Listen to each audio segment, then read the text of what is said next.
So we got, I counted, and there's probably more since then. I counted 17 questions that we got over the space of a week where somebody was either involved in a crash or narrowly missed a crash. And they're asking questions about this. And in every case, they're just coming back to racing. So a lot of us are in that boat where it's like first races are happening. And it's pretty sketchy. And I think we've all seen it, whether it was with Tulsa Tough when that launched, in my experience there, and the other races that we saw, or if you just pay attention to the internet at all, you can see the amount of crashing. Even at the Pro Peloton, there's been insane amounts of crashes, and not just from people holding cardboard signs. So it's been a lot.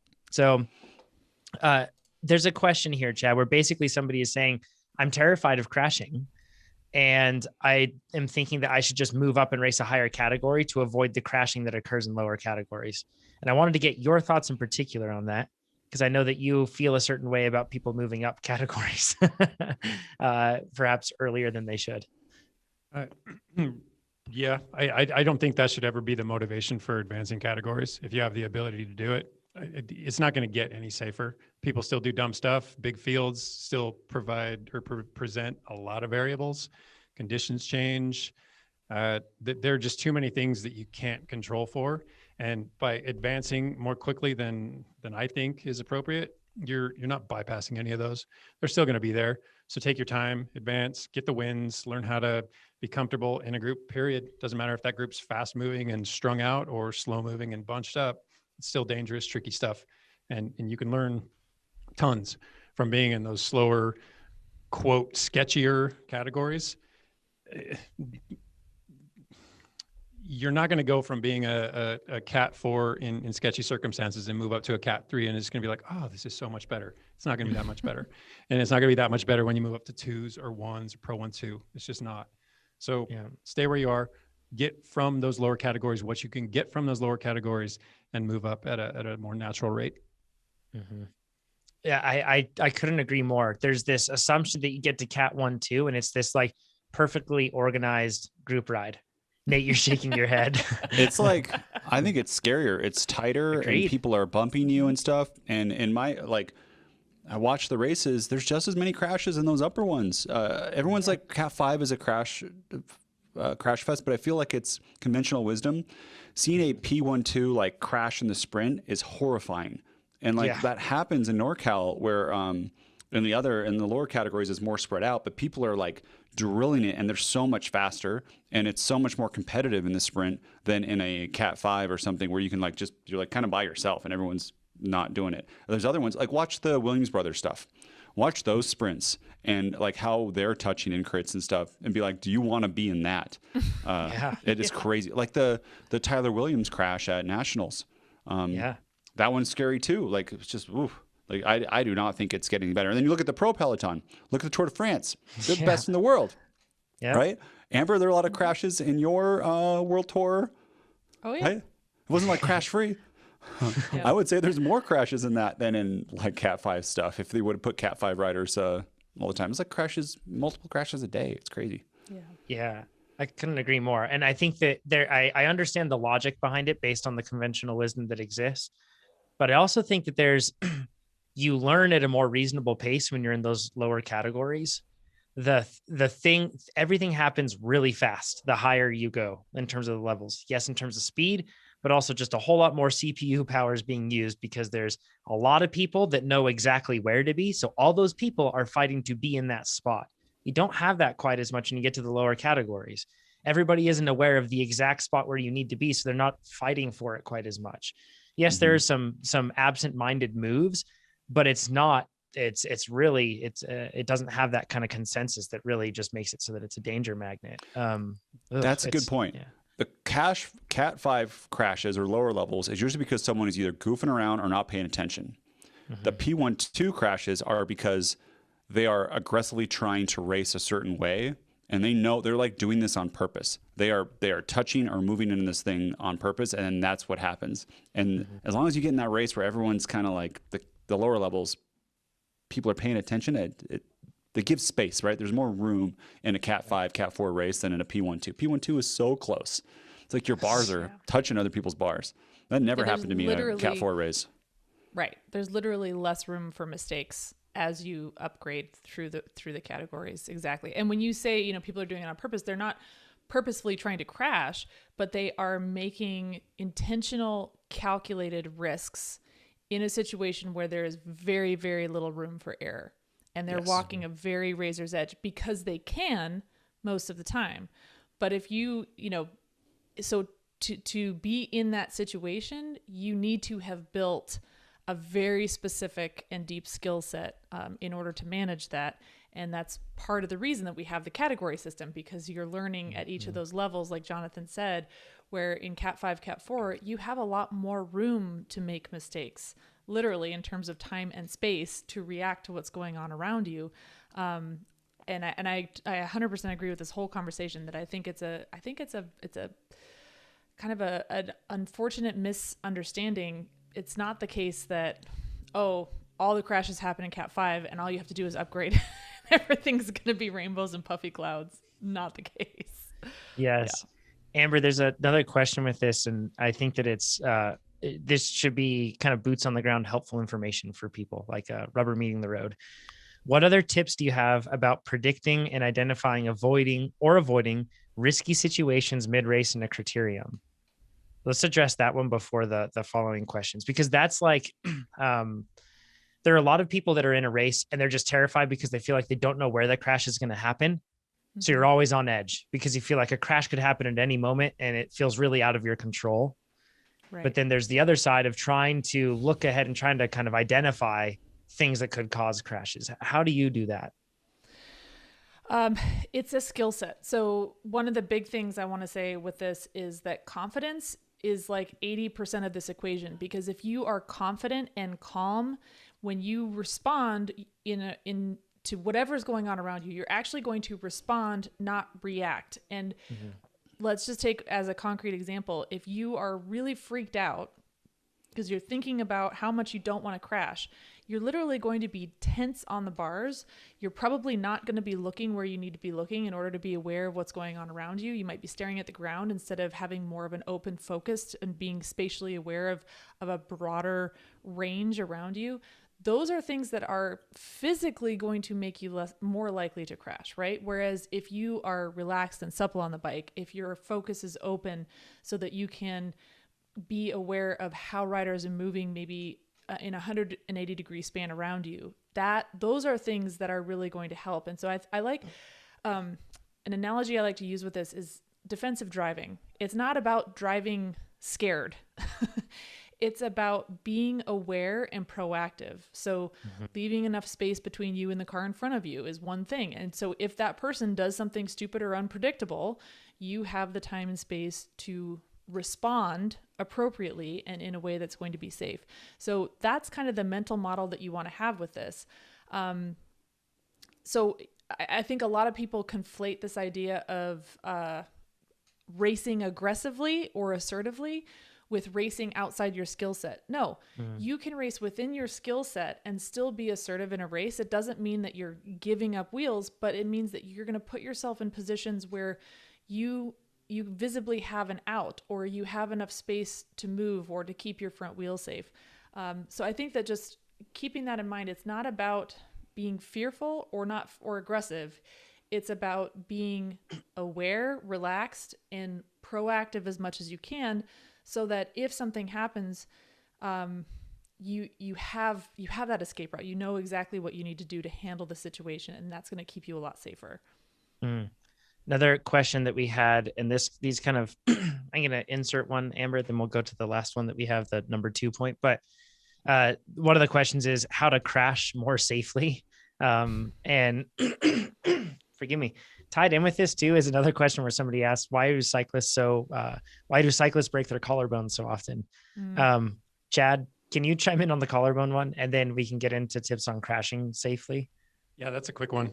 and I already suspected this, but I did actually plug it into the Google, and it confirmed what I thought. It's not just cyclists.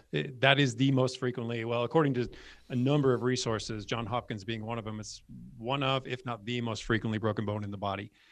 And there are a lot of reasons for that. I mean, just the actual shape of the bone, it's a long, slender bone, doesn't have a whole lot of musculature around it. I mean, you can grab it at any time, right?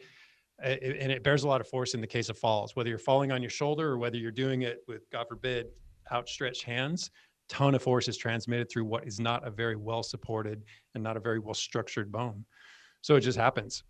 Mhm. Add to that the fact that a lot of endurance athletes especially are probably malnourished, and that malnourished can translate to osteopenia, osteoporosis, either way, weak, brittle bones, bird bones, as I put it often.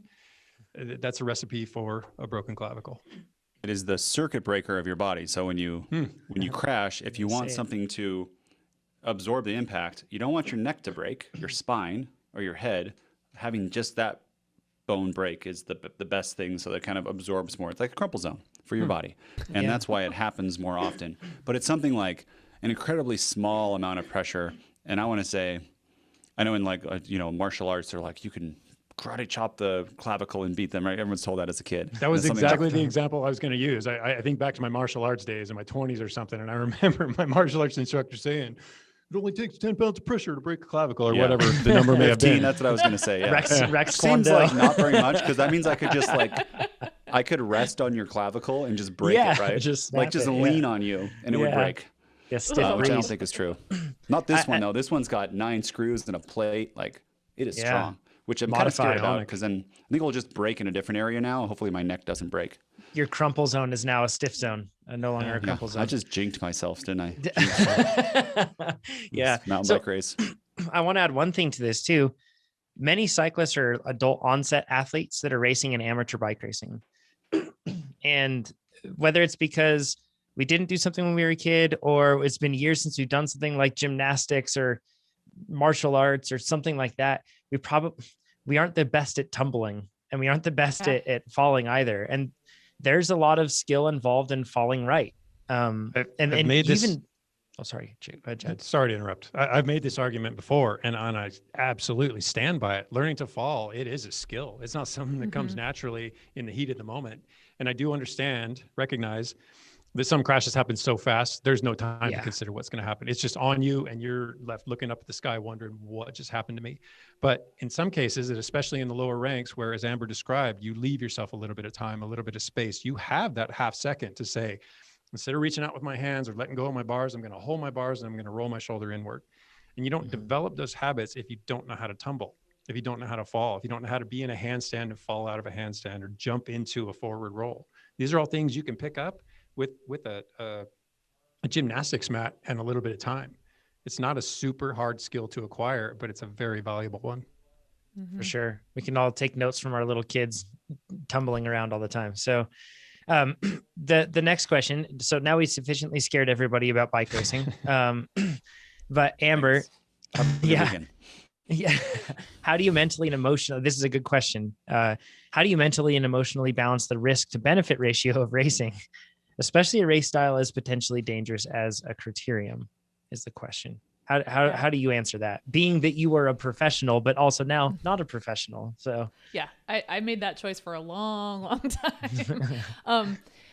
It's a personal decision, number one, I'll say, but I do think that it's important to understand that there is so much of this that is actually within your control. And we've all been there. There are those there are those crashes that are unavoidable, you can't control what other people do, but there's so much that you can control about how you respond to what people around you are doing. And it's the same thing as driving a car. You get out there on the roads, there's just a white painted line on the road that's keeping people from driving in your lane, right? Like, that's not a physical barrier. You're trusting other people to do the things that are going to be predictable and keep everybody safe. And you can do the same thing to an extent in bike races. And just like driving on the road, you build up a skill set so that you feel confident in your ability to manage when things go off the rails, or somebody does something unpredictable or makes a mistake. And I think, going back to what I said before, the confidence is a really big part of this. So when you really work on specific skills, not only do you actually get better at your handling and you're safer, but you feel more confident, which means you are going to be less fearful, which means that you can devote more mental energy and focus to the things that matter, to the types of awareness that will help you be proactive in a race. So skills that you can work on outside of racing that are really important. Work on cornering, work on really feeling how your body moves on the bike and how moving your center of gravity on the bike affects the sensations of being on the bike. Ride with other people so that you get a sense of being on the wheel and understanding how you can look ahead of the rider in front of you to predict the obstacles that they may need to navigate instead of staring at the wheel that's right in front of you. How can you start looking further ahead? How can you start extending your awareness so you can be more predictive in your actions, more proactive, and then reducing the amount of, reducing the times that you need to be reactive. Those are the types of skills that you want to do. So cornering, we talk about bumping drills. The reason you want to do bumping drills is not because you want to learn how to bump people in a race. What it does is you want to learn how to train your intuition. So if somebody does contact you in a race by accident, you are going to have the appropriate response without having to think about it. That's another piece that's going to give you confidence in being in the group. So you don't have to, you're no longer worried about somebody touching you because you know if they do, you know exactly what to do. You know you'll do it instinctively. That's one less thing you have to worry about so that you can focus on how are two or three riders ahead of me moving? How is that going to affect the rider in front of me? And how can I predict where I need to be safe? Those are the types of things that you want to be working on. So really getting out there, doing group rides, ride with people whose wheels you trust, practice drafting, practice passing, practice taking your bottle out and putting it back in the bottle cage again. Practice doing that in a group around people where you feel safe and you have space to get better and better at that. Just little things like that. What are the things in the race that maybe cause you fear? See if you can recreate those scenarios on group rides where you have a little bit more space, a little bit more mental capacity to focus, to learn, and to hone those skills so that they become more automatic. Because the more of those skills that become automatic in the race, the more you can focus on the things that really matter. I don't want to go too far down the rabbit hole on that one, but hopefully that's helpful. But one point to add to the bumping drills is the desensitization. So yes, you have what you mentioned, Amber, but also desensitizing yourself to that impact is a big deal, because even if you can achieve that relaxed, confident state or that confident, relaxed state, you can get jarred from it really abruptly if someone makes contact with you that you're not familiar with. So you do those bumping drills and you learn that those little pieces of contact don't necessarily mean you're going to crash, don't even necessarily mean you need to stop pedaling. It's hugely beneficial. So yes. I think more than anything, skip the balance drills and jump to the bumping drills. I honestly, that's probably a bad way to put it, because you have to have the balance in order to do the bumping, but they're very, very, very important. Yeah, couldn't agree more. It's wrapping back to what Amber said. It is a personal choice whether you want to do that, and find ways to be able to, if you do end up wanting to race criteriums that you feel uncomfortable with, you can find ways to ease yourself in. So everybody out there that's racing, race safe, race smart, make the tactical moves that matter most and the ones that are safe. Chances are there's a different way to success than the most obvious one that everyone else is working toward. And it might even be a safer one that you can work toward in a race. So if you like this video, make sure you give us a thumbs up. If you didn't like this video, you can give it a thumbs down, but let us know what you would have done differently in the comments below. If you want to see more of these videos, make sure you subscribe to our YouTube channel. And if you want to become a faster cyclist, check out TrainerRoad.com. Do it.